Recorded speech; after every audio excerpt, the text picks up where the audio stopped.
All goods providing industries function to ensure that supply always meets demand. In most all of these industries, the conservation and storage of goods effectively smoothens production to match supply and demand. Consider a Lego factory.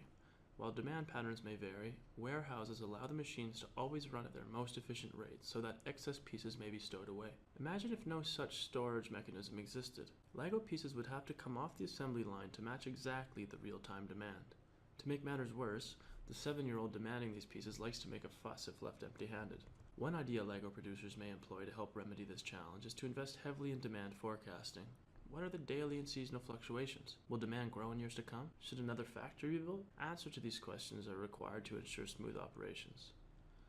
Imagine now that this has been the case for decades. The Lego workers are now experts at managing the system which has long been the status quo. The modern-day electricity system works very much in the same way. Only Lego pieces are electrons, and the 7-year-old is society as a whole. The electricity system is unique in the sense that in many jurisdictions, there's nowhere to store the electrons. A direct consequence is the volatility in the cost to produce electricity. Here's a snapshot of the electricity pool price for a typical week in Alberta. Now compare that to historical Lego prices.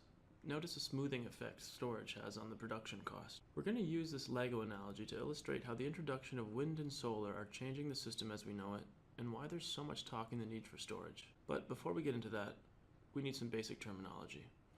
We're going to need to get a good idea of what energy, capacity, and flexibility are, and the distinctions between them.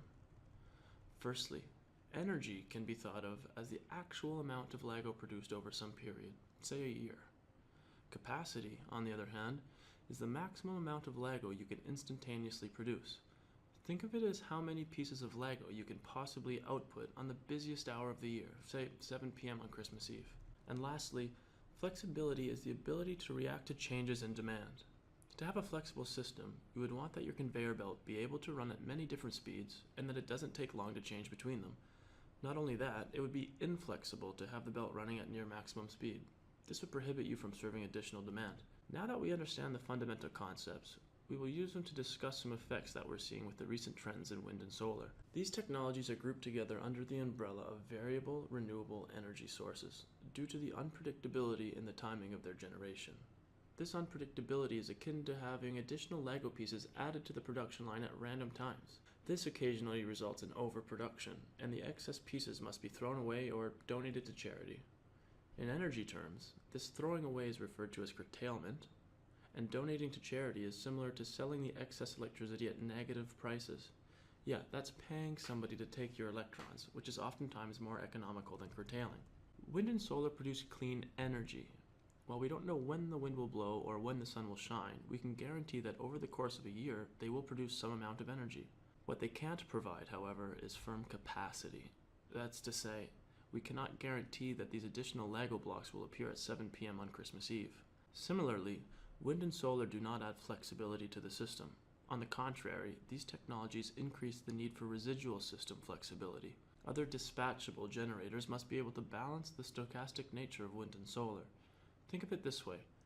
As the amount of blue blocks randomly added to the conveyor belt increases, so too does the need for the belt to quickly respond by accelerating or decelerating. The harsh flexibility requirements that wind and solar impose on the system is reflected in the pool prices. Just today, the Alberta pool price reached a maximum of $1,000 per megawatt hour.